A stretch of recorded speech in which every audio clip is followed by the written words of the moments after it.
دوبارہ نہیں گیا. فرمایا کہ اگر ایک بندہ صرف بیعت ہونے جائے، اس کے بعد اسے وقت کا کوئی میسر نہ آئے، کوئی ایسا کوئی لمحہ اس کی صحبت کا، تو اسے تلوار نہیں کاٹتی. اگر اس شیخ کی صحبت میں خدمت میں بندہ ساری زندگی وقف کر دے تو جہنم کیسے جلائے گی؟ اور یہ کتیاں بلیاں نو روٹی پانی پی جاندی ہے، روٹیاں راٹیاں پیراں پوراں وہ نہیں ہے گیاں. اگر کوئی پیر یہ دعویٰ کرے کہ میں روٹی دیتا ہوں، وہ پیر سب سے بڑا گناہگار ہے. روٹی دینے والی، رزق دینے والی صرف اور صرف اللہ کی ذات ہے. رازق صرف اللہ ہے. ایک رزق ہی اللہ نے اپنے پاس رکھا ہے. اور پھر آپ سوچیں گے شیخ کس لیے ہے؟ شیخ اس لیے کہ آپ اپنے رب کا کام کریں، آپ کا شیخ آپ کی اصلاح کرے، آپ کی تربیت کرے، آپ ماں باپ کے پاؤں چومیں، اپنے رشتہ داروں کا احترام کریں، اپنے محلے میں ایسے بن جائیں کہ ہر بندہ ایسے نظر آئے جیسے سنت مصطفیٰ کا پیکر نظر آئے. یہ چیز ہے.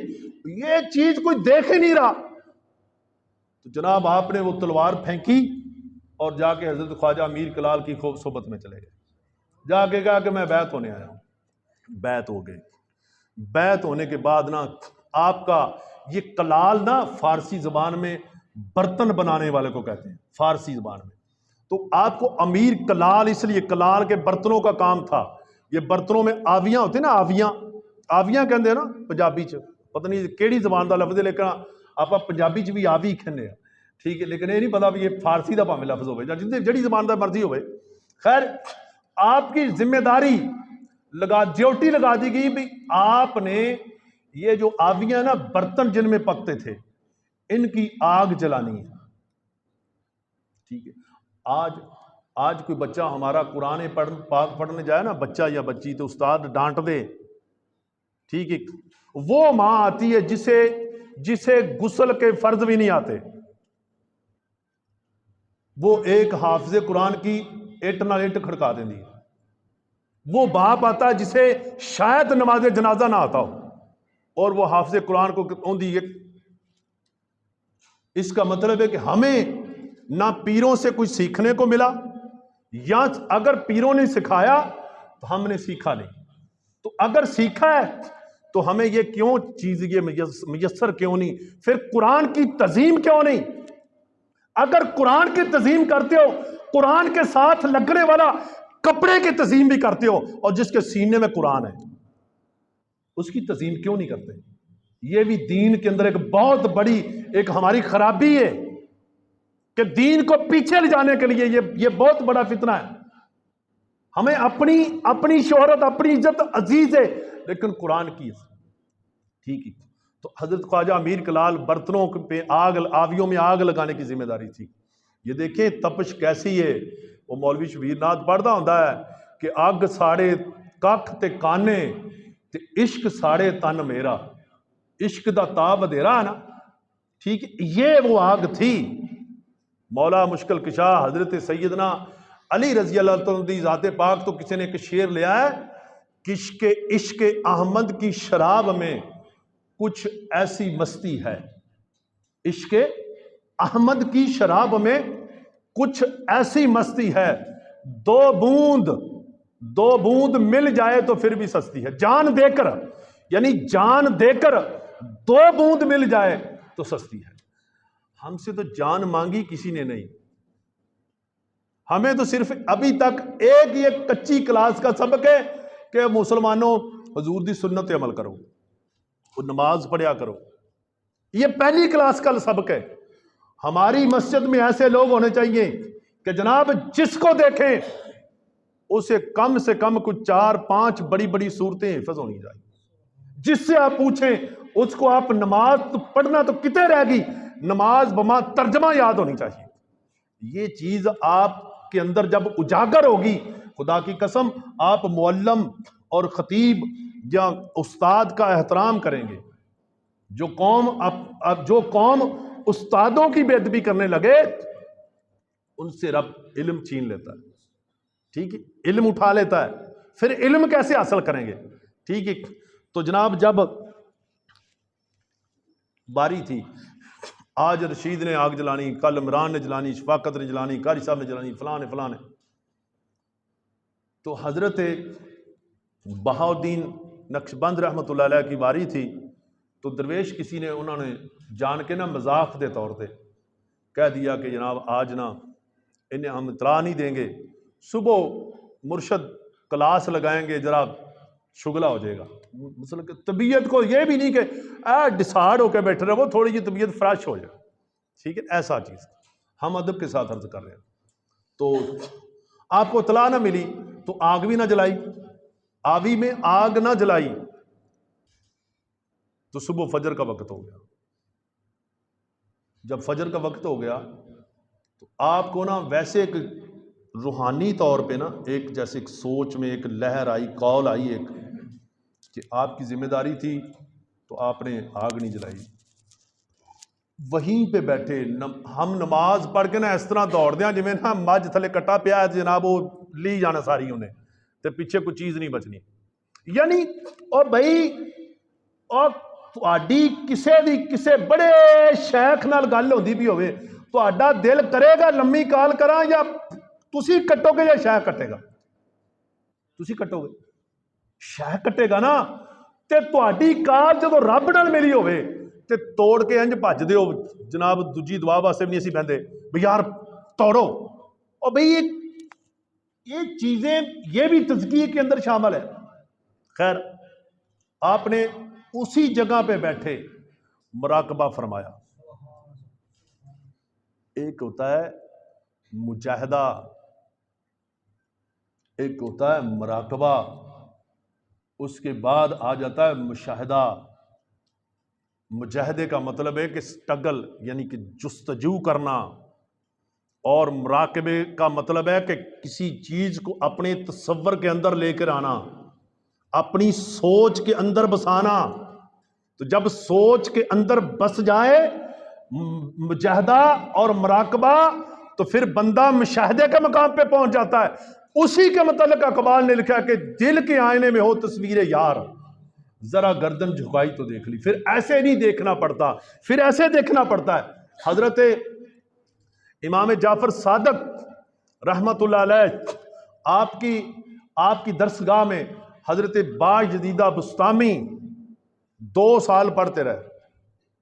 2 سال کے بعد حضرت امام جعفر صادق آپ نے فرمایا کہ جو فلاں الماری سی یا فلاں دعاکھے چوں کی انہوں پہلے کہندے سان جی، ہاں جی آلے، وہ فلانے آلے چوں نا ایک کتاب لے کے آیا تے با جدیدہ بستامی، جن کا مقام دیکھے اولیاء میں کتنا ہے. اور ایک گرجے میں گئے تھے چرچ میں، تو پورا چرچ کے سب پادریوں کو کلمہ پڑھا دیا تھا آپ نے ایک نظر کے ساتھ. آج ہمارا کیا حال ہے؟ اس لیے میرے دوستو اس چیز سے نکلیں، اس نفرت سے، اس بغض سے، اس چگلی سے، اس غیبت سے نکلیں.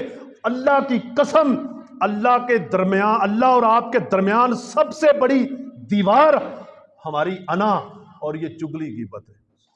اس سے نکلیں، اپنے رب کا دیدار کریں. اچھا وہ کیا میں عرض کر رہا تھا جی؟ آوی وہ نہیں، وہ لے کے رہو ادب کے، وہ کتاب لے کر رہو. تو آپ نے پوچھے عرض کی تھی کہ حضور وہ آوا او جڑا ہے گا آلہ باری الماری آج دی زبان چ وہ کتھے آ؟ حضرت امام جعفر صادق رضی اللہ عنہ نے پوچھا اور بھائی 2 سال ہو گئے تجھے یہاں پہ پڑھتے، تمہیں ابھی تک پتہ نہیں چلا کہ الماری کہاں ہے؟ عرض کرنے لگے حضور 2 سال بیت گئے، میں نے تو ادب کے مارے آج تک آپ کے چہرے کی طرف نہیں دیکھا. یہ باجدیدہ بستامی. تو وہاں پہ جب بہاؤالدین نقش بند نے مراقبہ کیا نا، مجاہدہ مراقبہ، پھر مقام مشاہدہ پہ گئے، تو یہ وہ آگ تھی جس کا تا دجی آگ نالوں زیادہ سی. بیٹھے مسجد میں تھے اور جب اس وہاں پہ مراقبے کی حالت میں بیٹھے تھے اور بغیر آگ کے تمام برتن پک چکے تھے اور ہر برتن پہ نقش تھا اللہ. اللہ اللہ ہماری محفلوں میں یہ میں بڑی کلیئر کٹ بات کرتا ہوں، ہماری محافلوں میں پیروں کا ذکر زیادہ ہے اور اللہ کا ذکر کم ہے۔ ہمارا کوئی نعت کا نعت پڑھے نا، نعت کس کی ہے؟ رسول اللہ کی۔ ادب کہاں سے سیکھنا ہے؟ تو پیر صاحب آ جائے نا، کوئی بھی پیر صاحب، تو نعت پڑھنے والا نعت روک دیتا ہے، حضور کی ثنا روک جاتی ہے، حضور کی ثنا رک جاتی ہے۔ قاری صاحب قرآن پڑھے تو قرآن کی تلاوت رک جاتی ہے، اور شیخ، میں کوئی بری بات نہیں کر رہا، وہ آئے تو قاری صاحب قرآن روک دیتے ہیں۔ یہ کس سے سیکھنا تھا؟ شیخ سے سیکھنا تھا نا۔ تو جب تک ہم یہ چیز نہیں سیکھیں گے تو میرے دوستوں روحانیت کو نہیں پائیں گے۔ یہ کہ اگر آپ ترقی کرنا چاہتے ہیں، آپ اپنی راتوں کی نیند مدینہ کی زیارت کرنا چاہتے ہیں، گنبد خضرا کی زیارت، گنبد خضرا کے مکین کی زیارت کرنا چاہتے ہیں، تو پھر اپنی سوچوں کو پاک کریں، اپنے مجاہدے کو، اپنے مراقبے کو پاک کریں، اور اپنے خیالات میں حضور کی محبت لے کر آئیں، اور چلتے پھرتے حضور پہ درود و سلام پڑھتے رہیں۔ پھر آپ کو پتہ چلے گا کہ جناب یہ محبت کیا چیز ہے۔ یہ ابھی نا ہم شرموں کشرمی مرید ہاں، سیدھی جی گل ہے، شرموں کشرمی کہ یار وہ فلانا ہویا ہے تو میں ابھی فارغ ہاں، کوئی پتہ پتہ نہیں ہے گا، ایویں گھڑی دے وچ کچھ تے گھڑی چ کچھ، سمجھ گئے ہو؟ اس واسطے اس سلسلے سے کچھ سیکھیں تو سیکھنے والا کبھی بھی گمراہ نہیں ہوگا، اور سیکھنے والا کبھی بھی متکبر نہیں ہوگا، سیکھنے والا کبھی بھی لالچی نہیں ہوگا، سیکھنے والا کبھی بھی بھٹکے گا نہیں، کیونکہ وہ اپنے آپ کو نا عاجز پاتا ہے، اپنے آپ کو نامکمل پاتا ہے، وہ یہ نہیں کہتا کہ میں بڑی منزل پہ پہنچ گیا، نہیں۔ اس لیے بیان تو میں نے آج میلاد پاک پہ بھی کچھ کرنا تھا، لیکن ان بزرگوں کی شان بڑی، اسی کی نسبت کے ساتھ یہ بھی حضور کی شان ہے، کیونکہ ان کی اگر یاد آ جائے تو یہ حضور کی نسبت کی وجہ سے، ٹھیک ہے، ان کے ذکر سے بھی ہمیں اللہ، یہ وہ آج دیکھیں یہ صوفی کیسے ہیں کہ ان کا 1000 سال یا 500 سال بعد بھی اگر ہم ذکر کریں تو ان کا ذکر جب کریں تو آپ کے دلوں میں حضور کی محبت اجاگر ہو جاتی، اللہ کی محبت اجاگر ہو جاتی۔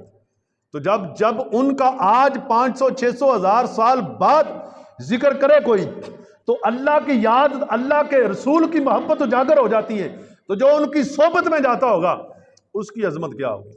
تو آخری بات میں سیدنا بہاؤالدین نقشبند رحمۃ اللہ کی کرتا چلوں، آپ اپنے مرشد کی بارگاہ میں حاضر تھے، تو کسی بات کی وجہ سے کوئی ناراضگی ہوگی، یا بزرگوں کی ناراضگی میں بھی کچھ اصلاح ہوتی ہے، ہاں ناراضگی میں بھی کچھ نہ کچھ اصلاح ہوتی ہے، ناراضگی ہوگی تو حکم فرمایا یہاں سے نکل جاؤ، نکل جاؤ۔ وہ سمرقند بخارا کا علاقہ برفیلا علاقہ، اور موسم بھی وہ تھا کہ برف پڑ رہی تھی رات۔ حضرت خواجہ بہاؤالدین نقشبند رحمۃ اللہ علیہ آپ چل پڑے، چلتے چلتے جب شیخ کے شہر کی حدود کراس کرنے لگے نا تو سوچا ابھی بہاؤالدین کہاں جائے گا، کہاں جائے گا یہ در چھوڑ کے، واپس پرت کے آ گیا۔ جب واپس پرت کے آیا تو دروازہ بند تھا، حجرے کا یا آستانے کا دروازہ بند تھا، تو دروازے کے آگے بیٹھ گیا، ساری رات برف گر گر کے دب گئے برف کے نیچے۔ صبح جب خواجہ امیر کلال، سید امیر کلال رحمۃ اللہ علیہ حجر انور سے باہر نکلے، دیکھا بھی برف تو پڑی ہے لیکن یہاں پہ بڑی اونچی چیز ہے، کوئی یہ کیا ہے؟ تو آپ کے ہاتھ میں نا چھڑی تھی، کھونڈی، تو کھونڈی آپ نے ایسے ماری۔ اب دیکھیں ساری رات بندہ برف کے اندر دب جائے زندہ بچے گا؟ چلے زندہ بچ بھی جائے تو ہوش رہے گی۔ یہ چیز سیکھیں اس پیری مریدی سے، اگر نہیں سیکھ سکتے تو چپ کر کے ماں باپ دے پیر دھویا کرو، ایویں اپنا وقت ضائع نہ کرو۔ کیوں جی؟ اگر یہ چیز نہیں آپ سیکھ سکتے یا آپ کو سکھانے والا نہیں ملا، پھر ماں باپ اگر مر گئے نے، فوت ہو گئے نے، پھر انہوں نے قبر تے جا کے پھول پتی پا کے تے دعا منگیا کرو۔ انہاں دی قبر دی زیارت کریا کرو, قبر تے جا کے بہ کے اکھاں بند کر کے تے آنسو بہایا کرو, تانوں ایک مقبول حج دا ثواب ملے گا. ٹھیک ہے. تے کی گل کردا پیا ساں, آپ نے چھڑی ماری نا, تو اندر سے نا آواز آئی جیسے بندہ ایک چبکتا ایسے. تو آپ نے فرمایا, حضرت خواجہ امیر کلال نے فرمایا کہ اگر بہاؤ دین ہے تو اٹھ جا. تو آپ برف میں دبے. یہ وہ آگ تھی جس کا ککھ تے کانیاں دی وہ اگ تو تاب دے رہا. یہ تپش آج اگر طالب کے اندر, مرید کے اندر, پھر وہ کیا شان ہے. چاہیں تو اشاروں سے وہ کایا ہی پلٹ دے دنیا کی, یہ شان ہے خدمت گاروں کی, سردار کا عالم کیا ہوگا. ٹھیک ہے. مقصد ہے کہ جب حضور کے غلاموں کی یہ شان بن جائے تو پھر سرکار کی شان کی کیا بلند ہوگی. ٹھیک ہے. حضرت جی آپ نے فرمایا کہ اگر تو بہاؤ دین ہے تو پھر اٹھ جا.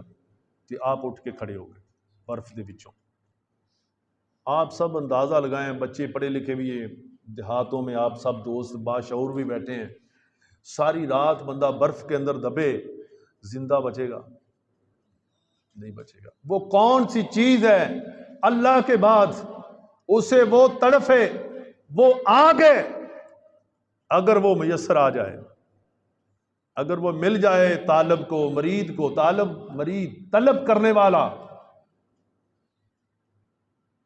تو اگر وہ مرید کو مل جائے پھر یہ جو خانوں میں, یہ دلوں میں فکر نہیں آتی, فکر پٹھے مک گئے اور فلاں چیز ہوگی, فلاں چیز ہوگی, فلاں ٹینشن ٹینشن ٹینشن. بندہ ٹینشنوں سے پاک ہو جاتا ہے. جب آپ ٹینشنوں سے پاک ہو جائیں گے نا تو جناب پھر آپ کا اگلا مقام آئے گا. کچھ دن پہلے یا کل پرسوں عرصہ میاں صاحب کا, کچھ بیلی پیدل چل کے گئے. اچھا پتہ کی یہ بڑی وڈی عشق دی پوڑی ہے. تو اگر پیدل چل کے جاندے اگلی منزل دی طرف اگر حکم ہو گیا پھر کی کرا. میں اپنی گل سنا دیا. میں جدو نواں مرید ہویا, درود شریف پڑھ لو, میں بسم اللہ.